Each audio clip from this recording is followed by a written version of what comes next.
Vietnam. Vietnam. So I cannot all Vietnam and Thailand. So I want all English.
In Chinese culture, this majestic fish is an auspicious symbol of good fortune and a great place to store wealth. First immigrants believed that this part of the Singapore River was where prosperity and wealth could be found. That's also why many banks and businesses started up here and eventually developed this area into our current central business district. Where once banks lined the water's edge, today the banks of Boat Quay are lined with shophouses turned into restaurants and pubs. The facades of the Boat Quay shophouses have been retained, and their unique architectural styles give the district a distinct flavor. Notice how the shophouses are of varying heights? Long ago, this signaled the owner's wealth. In other words, the higher the building, the wealthier the owner. Perhaps these traditional beliefs have extended till today. Just take a look at the tall skyscrapers of Singapore's financial district towering over the Boat Quay shophouses. This is the perfect place for snapping pictures, so enjoy the 360-degree views and drink in Boat Quay's unique blend of traditional Asian values set against a modern and progressive backdrop. See how the shophouses form a charming contrast of Singapore's developing years against the skyline of new Singapore. This truly is a uniquely Singapore sight. By the way, are you feeling hungry? Hawkers and their pushcarts used to line the riverbanks, selling local dishes that were cheap and delicious. A bowl of teochew porridge cost only 10 cents. And better yet, side dishes were free of charge. Every day, people who worked and lived at the river would eat at these push carts, sitting on little stools along the river banks. Perhaps that was why it stopped in Singapore.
Directly ahead is Coleman Bridge, completed in 1869 and named after Colonel Sir William Orford Kavanagh, Singapore's last governor. It's Singapore's only suspension bridge to have retained its intricate original form. It was manufactured in Scotland, then shipped to Singapore later to be assembled. Unfortunately, the bridge was built too low, and boats had to wait for low tide before they could pass. So look out and don't forget to duck as it cruise under the bridge. Just kidding. Coming up on the other side of Coleman Bridge, you'll see a group of little boys jumping into the river. Don't worry about jumping in to save them. They're actually incredibly lifelike bronze sculptures showing a scene from the river's past, where children would stand and wave cheekily from their houses. Then often they would take off all their clothes and jump in for a cool afternoon swim. Standing tall and majestic is the exclusive Fulton Hotel, which blends the elegance of old world charm with every modern convenience. Built in 1928, lots of paper pushing went on behind the hotel's splendid columns before its glamorous makeover. Its facade is a masterpiece of neoclassical grandeur, which unites its much stuffier original occupants, the Chamber of Commerce offices, and the General Post Office, from which mail was transported along the Singapore River to and from ships. Since the 1950s, this was also the site of many political campaign rallies, but even longer before that, it was occupied by Fort Fullerton, built to defend the town at the mouth of the Singapore River.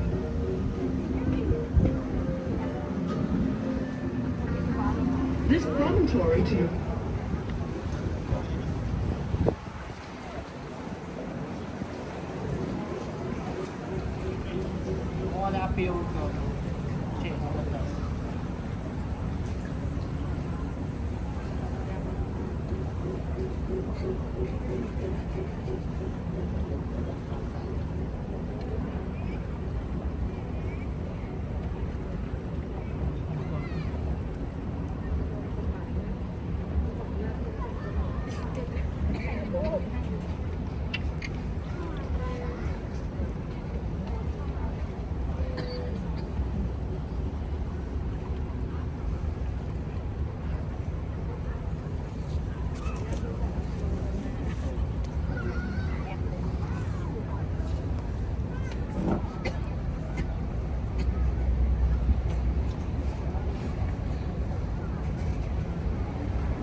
area to your right was once lined with lovely European-style houses that brought to mind the fashionable elegance of London's Mayfair.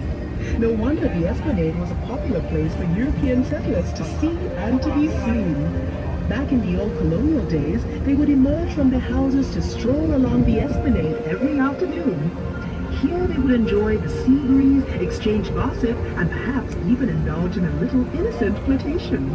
As a nod to our colonial history, Queen Elizabeth Walk was opened within the Esplanade Park in 1953 to honor the coronation of Her Majesty Queen Elizabeth II. If you have the time, this path will take you on a pleasant, meandering walk through the park to other interesting national monuments.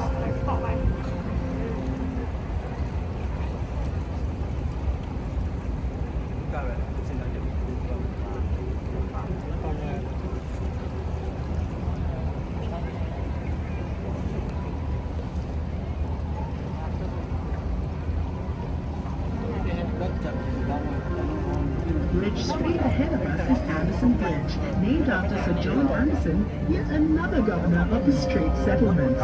This elegant arch displays an excellent combination of intricate plaster and metalwork, whilst its curved structure provides high resistance to bending force, which comes in really handy since it supports the heavy weight of vehicles zipping back and forth daily.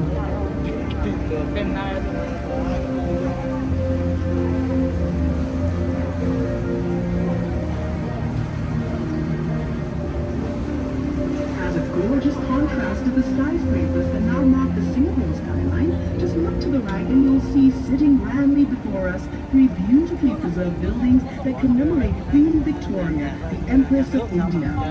The Victoria Theatre and Victoria Memorial Hall, which features the clock tower, are both historical monuments dedicated to the performance arts. Right next to them is the Empress Place building, which was constructed in 1907 entirely by convict labor. Previously known as government offices, the Empress Place building is now also a national monument and home to the Asian Civilizations Museum.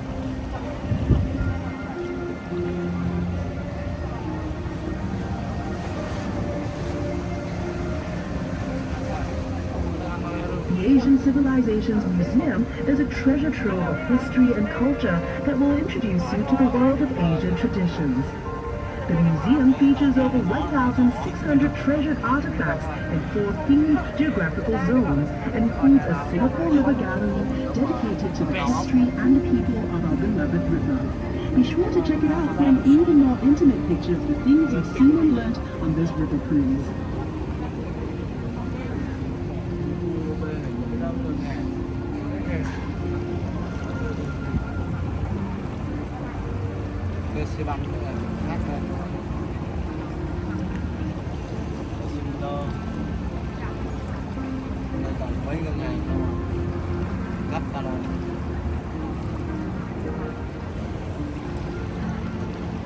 Up ahead and to the right, over on the museum steps, an enchanting series of sculptures tells the story of the Singapore River's development.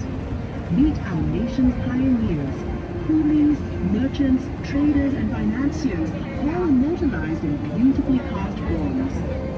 There are many other surprising sculptures that dot the Singapore River promenade, and if you decide to take an exploratory walk, we promise you won't be disappointed.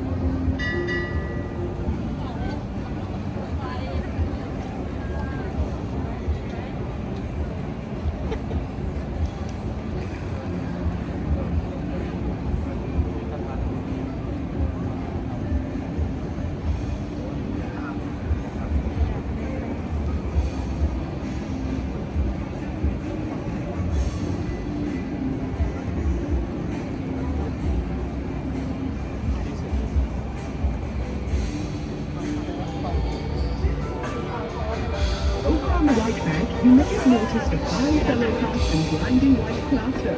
Englishman Sir Thomas Stamford Raffles, the founder of modern Singapore. The statue marks the spot where Sir Raffles, the sculptor, first landed in Singapore in 1819. Back then, Singapore was only a sleepy little fishing village, but Raffles saw enormous potential due to a location along the main shipping route between India and China.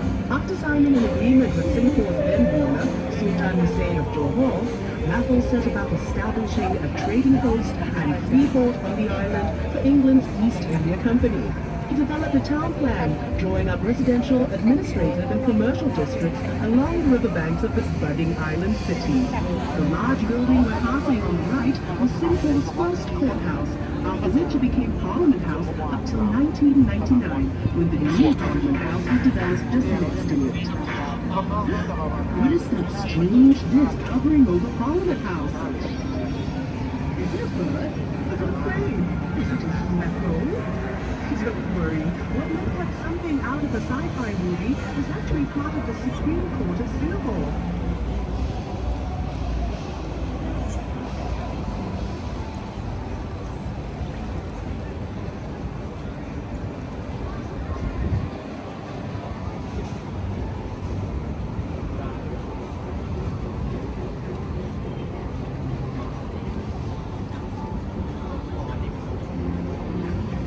Now this is Elgin Bridge, named after the then Governor-General of India, Lord Elgin. Fittingly, the bridge served as a link between the Indian merchants on the north side of the river and the Chinese community on the south side in the days of the colonial past.